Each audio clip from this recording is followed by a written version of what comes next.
Eu e meus amigos adoramos fazer viagens pela Rússia. Claro, leva muito tempo para chegar a qualquer lugar bonito saindo de Moscou, mas a sensação de realização que você tem ao chegar no maior país do mundo é incrível. Normalmente, eu e meus amigos tiramos férias todo agosto. Escolhemos rapidamente um lugar onde nunca tínhamos estado antes e depois de alguns preparativos rápidos, vamos viajar. Geralmente, somos 4 e revezamos a direção do carro. Costumava ser divertido, mais divertido do que o Ano Novo e Natal juntos. Mas infelizmente, não podemos nos divertir tanto agora. Agora que restam apenas 3 de nós. No verão passado, decidimos dirigir muito longe, numa região além do que já tínhamos ido antes, chamada Iacútia. Na verdade, até pensamos em simplesmente pegar um avião para lá e alugar um carro depois, o que faria sentido, mas iria contra o propósito. Para realmente desfrutar de tudo, tínhamos que chegar lá sozinhos. Quando finalmente chegamos em Iacútia, nos primeiros minutos pareceu desanimador. As florestas não eram muito diferentes daquelas pelas quais havíamos atravessado, mas sabíamos que isso ia melhorar. Iacútia era a terra das cachoeiras, só precisávamos encontrar uma. Um dos moradores de uma aldeia por onde passávamos apontou na direção onde deveria ter uma cachoeira e disse que era a mais bonita em milhares de quilômetros ao redor. Mas cuidado, ele nos avisou. O caminho lá é perigoso e a estrada mais ainda. Não se desvie dela e siga todas as regras. Ele parou por um segundo, nos lançando um olhar cético, e depois acrescentou: o melhor a se fazer é dar meia volta e ir embora. Não prestamos muita atenção às suas palavras, considerando-as o habitual complexo de superioridade rural.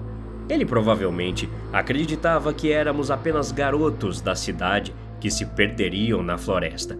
Estávamos confiantes em nossas habilidades de não nos perdermos, então apenas agradecemos e partimos na direção que ele nos mostrou. Meu amigo Oslo estava dirigindo. Ele pisou fundo porque queríamos chegar ao destino antes do pôr do sol para apreciar a vista. Não tivemos sorte. O caminho até lá acabou sendo mais longo do que esperávamos. O sol já estava se pondo atrás da montanha, pintando o céu de vermelho carmesim, e as sombras eram tão longas que já era praticamente noite quando chegamos à estrada de que o morador tinha falado. Ela se estendia pela floresta e, à primeira vista, não era diferente de qualquer outra estrada, se não fosse pela cerca alta que se estendia em ambas as direções. A cerca tinha uma placa com uma mensagem enigmática. Como eu estava no banco do passageiro, consegui dar uma olhada enquanto passávamos. Em russo, a placa dizia: você está entrando na estrada que leva à montanha Wambiô. Para sua própria segurança, siga as seguintes regras. Regra número 1. Não acenda os faróis altos. Regra número 2. Não dê carona. Regra número 3. Se o carro quebrar, não saia de dentro dele. Durante o inverno, se o seu carro parar e não ligar em 5 minutos, você pode sair por um momento para drenar o combustível em um balde e atear fogo nele. Isso irá mantê-lo aquecido e seguro. Regra número 4. Se não ouvir nada, não olhe para a floresta. Regra número 5. Se você saiu do carro, Não terminei de ler a última regra. Oslo estava dirigindo rápido demais para que eu pudesse conseguir. Ei, você leu o que estava escrito ali? Ele me perguntou. Balancei a cabeça. É só uma parte. As malditas regras eram muito longas, eu reclamei. Mas deu tempo de ler uma que falava para não ligar o farol alto. Você já ouviu falar de uma regra ou regulamento como esse? Ele balançou a cabeça. Não que eu saiba. Olhei em volta. A floresta estava escura e vazia, com pinheiros quase pairando sobre ela. Estremeci e disse: talvez seja melhor seguir. A estrada era surpreendentemente boa e plana, Depois de dirigir por milhares de quilômetros em estradas empoeiradas e cheias de buracos, fazer uma viagem tranquila no meio da natureza foi uma surpresa. Ainda mais do que isso, parecia estranho. Era quase como se ninguém tivesse dirigido naquela estrada desde o momento em que ela foi construída. Lembrei-me do aviso do morador e fiquei com um pouco de medo. Estar meio mundo longe de casa, apenas para descobrir um lugar tão abandonado e evitado, não era como eu imaginava que seriam nossas férias. "Acelera mais aí", falei pro meu amigo, querendo sair o mais rápido possível. Não consigo ver merda nenhuma", Oslo disse, irritado e cansado. "Essa regra aí do farol é uma besteira." Olhei para frente. Na verdade, embora o céu ainda não estivesse totalmente escuro, as sombras eram tão espessas que não podíamos ver absolutamente nada além do cone de luz que nossos faróis produziam. Poderíamos estar avançando em direção a um muro de concreto e não o veríamos até que fosse tarde demais. "Mas dane-se", disse meu amigo, ligando o farol alto. "Não vou arriscar nossas vidas por causa de regras idiotas." No momento em que ele ativou a luz alta, a estrada à frente foi afogada em luz. E bem à frente, talvez a 200 metros de distância, vi uma figura com a mão já erguida acima da estrada. Um homem pedindo carona.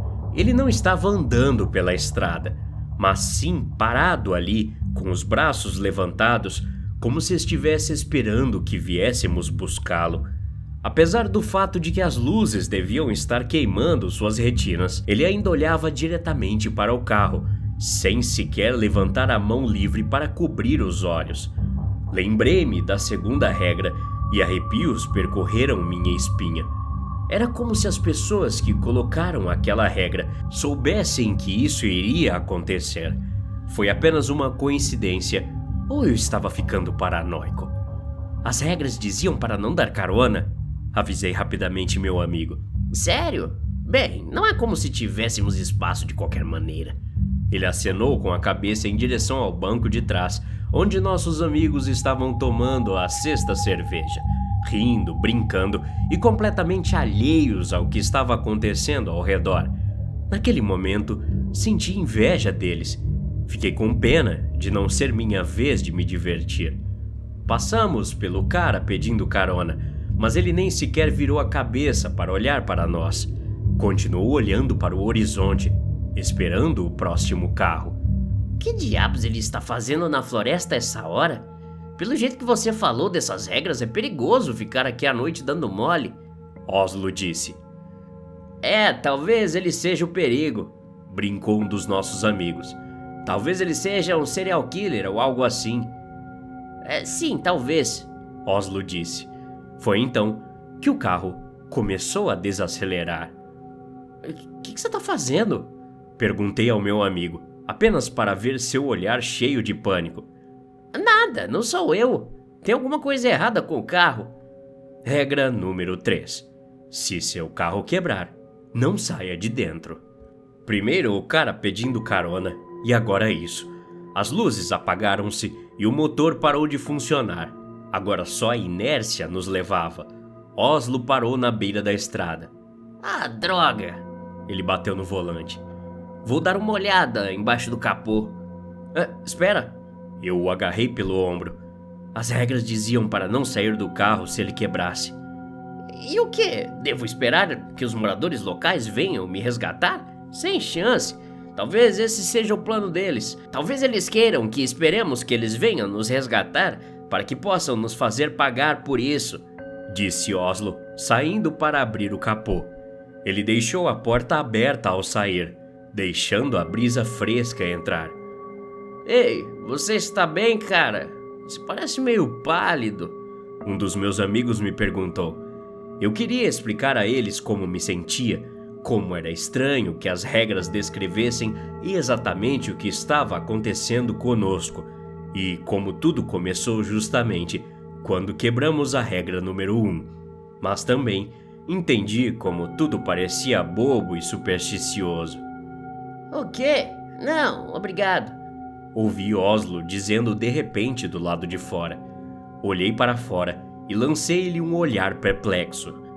Que você falou? Ele apenas acenou com a cabeça em direção à floresta. Eu estava conversando com ele ali. Eu olhei para a floresta.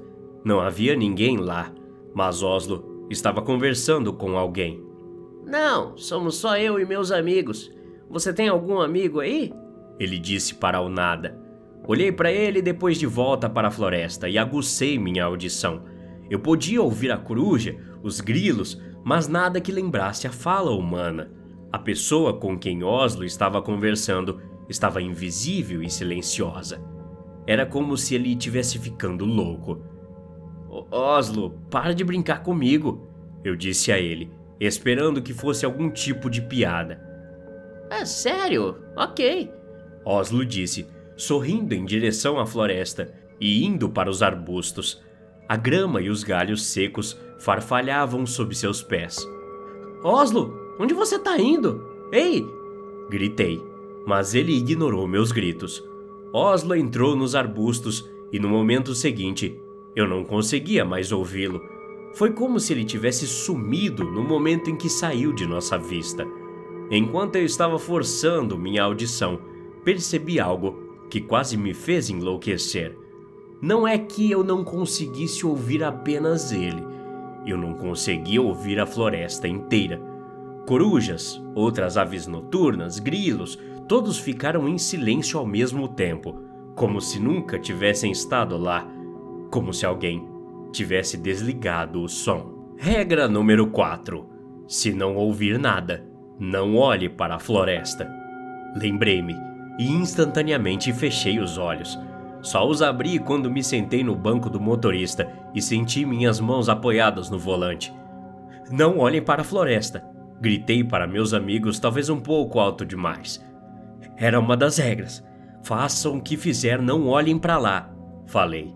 Bati a porta do carro e comecei a girar a chave. O capô estava ainda aberto, mas eu não sairia do carro para fechá-lo por nada nesse mundo. Eu estava pronto para dirigir por aquela floresta amaldiçoada sem ver a estrada na minha frente. Eu só precisava que o carro ligasse. Os sons não voltavam e até a noite parecia ficar mais escura a cada momento. Eu me sentia encurralado. Felizmente, as forças que nos atacavam devem ter sentido pena de nós. O motor de repente voltou à vida e eu pressionei o pedal até o fundo, aumentando a velocidade. Tirei do farol alto. O capô balançava com o vento até que finalmente se soltou e voou por cima do teto. Enquanto eu acelerava, os faróis iluminaram outro homem pedindo carona, parado perto da estrada. Consegui vislumbrar seu rosto. Ele estava sorrindo, expondo os dentes ensanguentados. Deus, havia tanto sangue que estava descendo por seu queixo. Em cerca de 15 minutos, vimos outra cerca à frente e suspirei de alívio. Finalmente conseguimos.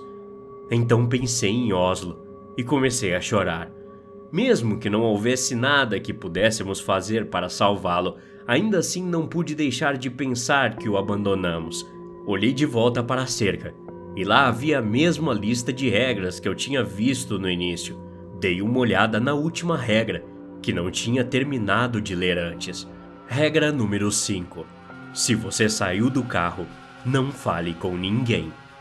Uma regra que Oslo quebrou. Uma regra que, se ele a tivesse seguido, poderia ter salvado sua vida. Decidimos voltar para casa pela manhã, mas por enquanto precisávamos de um lugar para dormir.